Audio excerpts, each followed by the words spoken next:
वात का अर्थ आयुर्वेद में या सामान्य भाषा में गैस्ट्रिक मानते हैं हम लोग, पर यदि बहुत ब्रॉड वे में देखो तो वात डिसाइड होता है अपने स्वभाव से, हमारी मेंटल सिचुएशन से। हमारे स्वभाव जो मूल मन का मूल स्वभाव है वो कितनी तेज भागता है, तो चाहे वो नेगेटिव वे में भाग रहा हो या पॉजिटिव वे में भाग रहा हो, भाग रहा है हवा की तरीके। इसीलिए जब भी मैं वात प्रकृति के लोगों को डील करता हूँ उनको हमेशा कहता हूँ एक तारतम्यता लाइफ में हमेशा बनाए रखो, किसी एक चीज को पकड़ो। ध्यान में ऐसे लोगों को एक बिंदु पर ध्यान करने की कला सिखाई जाती है, बिंदु ध्यान, कि वो जब एक बिंदु पर या किसी एक गुरु पर, किसी एक फिलॉसफी पर ज़्यादा दिनों तक, ज़्यादा वर्षों तक साधना करता रहेगा तो उसका चित्त, उसका मन एक जगह पर स्थिर हो जाएगा। अब इसका जरा मैं और थोड़ा पॉजिटिव में बात करूं। पॉजिटिव वे में देखो तो मैं अपने एक्सपीरियंस से बात करूं तो ज़्यादातर ऋषि मुनि लोग पॉजिटिवली वाता डोमिनेंट थे, पॉजिटिवली वाता डोमिनेंट थे, क्योंकि ये कहीं एक जगह पर स्थिर रुके ही नहीं। जैसे कबीर हो गए, जितने भी ऋषि को ढूंढ लो, ये एक जगह पर परमानेंट नहीं रुकते थे। परमानेंट इसलिए नहीं रुकते थे क्योंकि एक जगह पर रुकने का मतलब है कि अपनी क्रिएटिविटी को रोक देना। तो वाता डोमिनेंट को हमेशा नई नई चीज़ें चाहिए होता है। तो ऋषि मुनि लोगों में डेवलपमेंट का केवल एक साधन था कि जब वो सिचुएशन, जगह चेंज करते थे तो नए लोग भी मिलते थे, तो नए लोगों की डीलिंग भी होती थी, नए जगह में अडॉप्ट करने की भी एक तरकीबें बढ़ती थी। तो वाता डोमिनेंट के स्वभाव में स्पिरिचुअल डेवलपमेंट के बहुत सारे स्कोप होते। वहीं पे अगर इसको मैं नेगेटिव वे में ले जाऊं तो जितने चोर और डकैत होते हैं सब वाता डोमिनेंट होते हैं, कहीं एक जगह स्थिर नहीं होते। अगर ये स्थिर हुए तो पकड़े जाएंगे। जितने बदमाश होते हैं वो अगर एक जगह पर स्थिर हुए तो मारे जाएंगे, पकड़े जाएंगे। इसलिए वो एक जगह पे स्थिर होते नहीं, वे हर जगह पे हर समय मूवमेंट में रहते। अगर ऋषि एक जगह पे रुका तभी मारा जाएगा, उसकी डेवलपमेंट रुक गई। चोर अगर एक जगह पे रुका तो पुलिस मार देगी।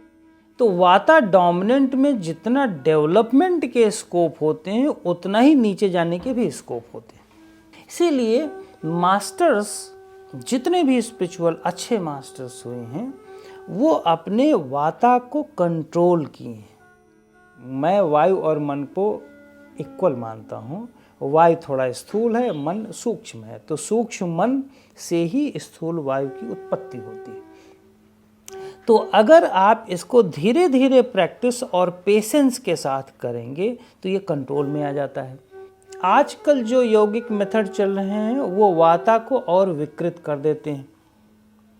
जैसे 100 सूर्य नमस्कार ठोक दिया, पसीने निकाल दिया। मेरा कहने का मतलब है कि हम जब बहुत पेशेंस के साथ काम करते हैं और रिलैक्स होकर के काम करते हैं तब हमारे सिस्टम के अंदर अननेसेसरी हार्मोनल सीक्रेशंस नहीं होती। जितनी ज़रूरत है उतनी ही होगी और चीज़ें नहीं होंगी। तो सबसे पहले तो ये काम कर लें। दूसरा काम, हम अपने एक्सरसाइज के पैटर्न को चेंज कर दें। तो जिम में अगर करें तो बहुत स्लो रिदम पे करें। जिम में तो लोग जब तक चेहरे में भयानक चेहरा न बनाएं तब तक वो उनको लगता है कि उन्होंने जिम किया ही नहीं। पसीने और भयानक चेहरे की उन्होंने बहुत बड़ी जंग जीत लिया है, जबकि वास्तव में वो जंग नहीं जीत रहे होते हैं, अपनी एंजाइटी को अल्टीमेटली बैकग्राउंड पे बढ़ा रहे होते हैं। तो वो बंद कर दें। बहुत धीरे धीरे आराम से 20 एक्सरसाइज करने के बजाय 2 एक्सरसाइज पे ख़त्म कर दें। आराम से धीरे धीरे करके, वो बेहतर है। जल्दीबाजी अलाउड नहीं है। आसन, वो मैस्कुलर एक्सरसाइज है। अब आसन पे आ जाओ। आसन में सबसे पहला आसन भुजंगासन। तो नीचे से अगर आप देखें भुजंगासन, आप लेटे हैं और नीचे से आप उठ रहे हैं, अपनी बॉडी को धीरे धीरे ऊपर उठा रहे हैं। तो अगर वाता डोमिनेंट है तो कैसे करेगा? वो 1 सेकंड में ऊपर उठा देगा, लेकिन वो गलत है। वाता डोमिनेंट को जितनी स्लो रिदम के पे वो जाएगा उतना ही ईच एंड एवरी मोमेंट उसके कंट्रोल में आ जाएगा। ये भुजंगासना के रिदम को जितना मैनेज कर लो, और खास करके वाता डोमिनेंट को स्पाइन के पीछे की तरफ की एक्सरसाइज, मतलब बैकवर्ड बेंडिंग, फॉरवर्ड बेंडिंग नहीं, बैकवर्ड बेंडिंग पर ज़्यादा फोकस करना होता है। मैं अपने डिस्क्रिप्शन में कुछ आसन की चर्चा कर दूंगा जिसको आप बहुत स्लो रिदम पर कर सकते हैं। आसन के बाद प्राणायाम पर। प्राणायाम में वाता डोमिनेंट के लिए सबसे अच्छा प्राणायाम टर्टल ब्रीदिंग और उज्जाई ब्रीदिंग। टर्टल ब्रीदिंग में हमने क्या किया, इतनी स्लो ब्रीदिंग कर दिया। तो टर्टल ब्रीदिंग में मान लो हमने आपको बताया है कि 2 स्टेप से स्टार्ट कर सकते हैं, 2 इंस्टॉलमेंट से। तो 2 इंस्टॉलमेंट को लेते लेते अगर आप 30 सेकेंड की लेंथ बनाते हैं एक सांस की, बिगनर्स को मान लो 30 सेकेंड हटा दो, आप 10 या 11 सेकेंड की रिदम इनहेल की बना दो और एक्सहेलेशन पे फ्री कर दो, आराम से जितनी देर में चली जाए। सामान्यतः एक्सहेलेशन को और लंबा करना होता है, लेकिन आपको लंबा करने की ज़रूरत नहीं वाता डोमिनेंट को। वाता डोमिनेंट को चाहिए कि बिल्कुल आराम से जितनी देर हो आराम से छोड़ दे, जल्दी हो जल्दी कर दे, देर हो देर, कोई दिक्कत नहीं।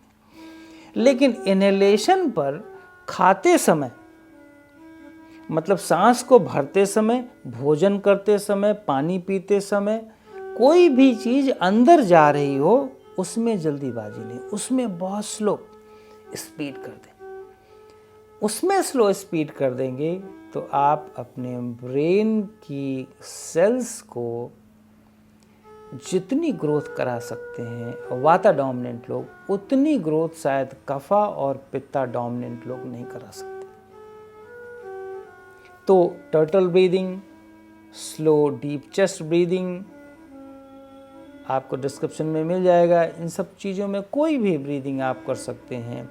आराम आराम से वॉक करना, बहुत हाइपर होके वॉक नहीं करना, सोने के पहले प्राणायाम ताकि डीप स्लीप आ जाए। ये सारी चीज़ें आपको धीरे धीरे वाता डोमिनेंट पीपल जो जितने भी लोग हैं उनको करनी चाहिए। तो आप देखेंगे आप और बेहतर हो जाएंगे और आपके अंदर एक्सट्रीम फ्रस्ट्रेशन नहीं पैदा होगा, क्योंकि वाता डोमिनेंट लोग बहुत ही फ्रस्ट्रेटेड होते हैं एक सर्टेन लाइफ के बाद, क्योंकि वो सबसे ज़्यादा अपने आप से डिससेटिस्फाइड होते हैं।